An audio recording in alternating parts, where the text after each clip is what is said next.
Dans la douce campagne ensoleillée, où le soleil caresse doucement les champs dorés et les collines ondulantes, nichées au creux d'une vallée verdoyante, entourée de forêts denses et de rivières de chantantes, se trouvait la ferme du bonheur. Un nom prédestiné pour un lieu où la joie et l'harmonie régnaient en maître. Ici, chaque coin de la ferme respirait la sérénité et la beauté naturelle. Violette, la vache au pelage noir et blanc, passait ses journées à brouter paisiblement l'herbe tendre des prés. Elle aimait se reposer sous le grand chêne, profitant de l'ombre fraîche et des brises légères. Poupette, la poule rousse, caquetait gaiement tout en picorant des grains dorés. Elle explorait chaque recoin de la cour, toujours à la recherche de nouvelles découvertes. Minou, le chat espiègle au pelage roux flamboyant, se faufilait discrètement dans la grange, guettant du coin de l'œil le moindre mouvement. Il aimait jouer à cache-cache avec les souris, ajoutant une touche de malice à la tranquillité ambiante. Chevy, la chèvre à la bouille sympathique, bêlait joyeusement en grimpant sur les rochers. Elle était connue pour ses acrobaties et ses sauts gracieux, apportant une énergie vive à la ferme. Monsieur Dupont, le fermier au grand cœur, veillait sur ses animaux avec amour et dévouement. Chaque matin, il se levait à l'aube pour s'assurer que tous ses compagnons étaient heureux et en bonne santé. Chaque jour était une symphonie de rires et de chants à la ferme du bonheur. Les enfants du village venaient souvent rendre visite, apportant avec eux une joie supplémentaire. Les soirées se terminaient par des histoires racontées autour du feu, où chacun partageait ses aventures de la journée. La ferme du bonheur était plus qu'un simple lieu. C'était un véritable havre de paix où la nature et les êtres vivants coexistaient en parfaite harmonie. Un matin radieux, Poupette se réveilla, impatiente d'aller pondre son œuf quotidien. Elle se dirigea d'un pas décidé vers son nid douillet, niché dans un coin tranquille de la grange. Arrivée à destination, son cœur fit un bond dans sa poitrine.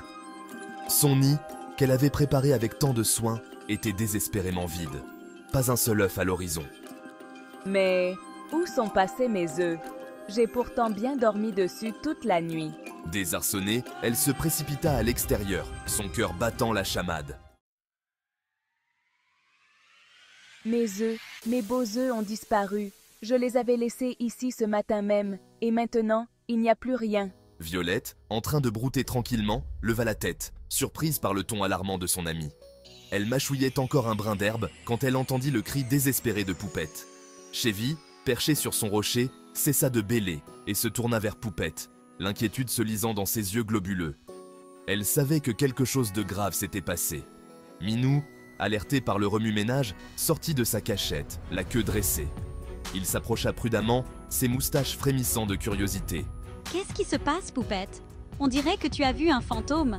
Pourquoi es-tu si bouleversée? » Mes œufs, quelqu'un les a volés. Ils étaient là ce matin, et maintenant, ils ont disparu. Que vais-je faire? Touchés par la détresse de leur ami, les animaux décidèrent sur le champ de l'aider. Ils savaient qu'ils devaient agir rapidement pour retrouver les œufs disparus.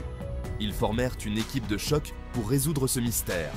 Ensemble, ils commencèrent à chercher des indices, interrogeant les autres animaux de la ferme et fouillant chaque recoin. Leur amitié et leur détermination allèrent les mener à la vérité. Bon, on commence par où? Il faut aller enquêter sur le lieu du crime. L'équipe d'enquêteurs improvisés se rendit donc à la grange, espérant trouver des indices. Minou, avec son flair légendaire, se mit à renifler le sol avec application, espérant détecter une piste. Soudain, il s'arrêta net, le poil hérissé. Attendez, j'ai trouvé quelque chose. Sur le sol poussiéreux de la grange, des traces de pattes minuscules étaient clairement visibles. Elles semblaient se diriger vers la niche de Minou. Révélation fracassante, le coupable est démasqué. Les enfants étaient tous rassemblés autour de la grange, leurs visages marqués par l'inquiétude et la curiosité. Qui pouvait bien être responsable de la disparition des œufs de Poupette? Les soupçons se tournèrent alors vers Minou. Il semblait nerveux, évitant les regards de ses amis. Avait-il quelque chose à voir avec la disparition des œufs de Poupette? Les enfants avaient passé la matinée à chercher des indices, fouillant chaque recoin de la ferme. Minou, tu ne saurais rien par hasard sur ces petites traces de pas? Demanda Timothée, en montrant les empreintes minuscules près du poulailler. Violette demanda cela d'un ton sérieux. Elle avait toujours été la plus perspicace du groupe, et son regard perçant ne laissait rien passer. Minou, incapable de mentir à ses amis, baissa la tête, honteux. Il savait qu'il ne pouvait plus cacher la vérité. Bon, d'accord, j'avoue, c'est moi qui ai pris les œufs. Sa voix tremblait légèrement, et il évitait toujours les regards. Murmura-t-il, la queue basse. Il se sentait terriblement coupable, et regrettait son geste. Stupéfait, ses amis le regardèrent, incrédules. Ils ne pouvaient en pas croire que Minou, leur ami de toujours, ait pu faire une telle chose. Pourquoi Minou avait-il fait une chose pareille, se demandaient-ils tous en silence. Qu'est-ce qui avait bien pu le pousser à agir ainsi? Je voulais juste jouer avec, je ne pensais pas que ça vous ferait de la peine. Minou expliqua, les larmes aux yeux. Il n'avait jamais voulu blesser ses amis. Poupette, bien que déçue par le comportement de Minou, ne put s'empêcher de ressentir de la compassion pour son ami. Elle savait que Minou n'était pas méchant de nature. Elle comprit que Minou n'avait pas voulu faire de mal. Elle s'approcha de lui et posa une main réconfortante sur son épaule. « Tu aurais dû nous demander, Minou. On aurait pu jouer tous ensemble. » dit-elle avec un sourire doux. Les autres enfants acquiescèrent, prêts à pardonner et à oublier. Et ainsi, les enfants apprirent une leçon précieuse sur l'importance de la communication et de l'honnêteté. Ils décidèrent de jouer ensemble, renforçant encore plus leur amitié. La journée se termina dans la joie et la bonne humeur, et les œufs de Poupette furent finalement retrouvés, intacts.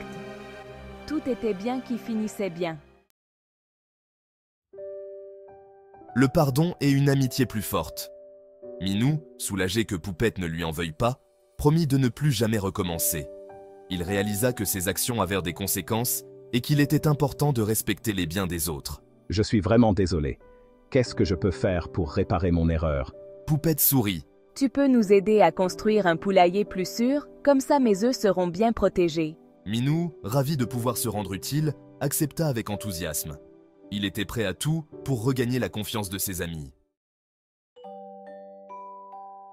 Un poulailler à toute épreuve, la solidarité en action. Ensemble, les animaux se mirent au travail. Ils étaient déterminés à construire un poulailler si solide que plus personne n'oserait s'approcher des œufs de Poupette. Monsieur Dupont, alerté par le remue-ménage, vint voir ce qu'il se passait. Touché par l'initiative des animaux, il décida de leur prêter main forte. Avec l'aide de Monsieur Dupont, les animaux construisirent un magnifique poulailler. Il était spacieux, confortable et doté d'une porte solide que seul Monsieur Dupont pouvait ouvrir. Poupette était aux anges. Elle se sentait enfin en sécurité dans son nouveau nid douillet. Leçon de vie à la ferme. Le respect, une valeur précieuse. L'aventure des œufs disparus avait bouleversé la quiétude de la ferme du bonheur, mais elle avait surtout été une leçon de vie précieuse pour tous. Minou avait appris l'importance du respect des biens d'autrui. Il comprenait désormais que ses actes avaient des conséquences, non seulement pour lui, mais aussi pour les autres. Poupette, quant à elle, avait réalisé que le pardon était une force. Plutôt que de rester fâchée contre Minou, elle avait choisi de lui donner une seconde chance.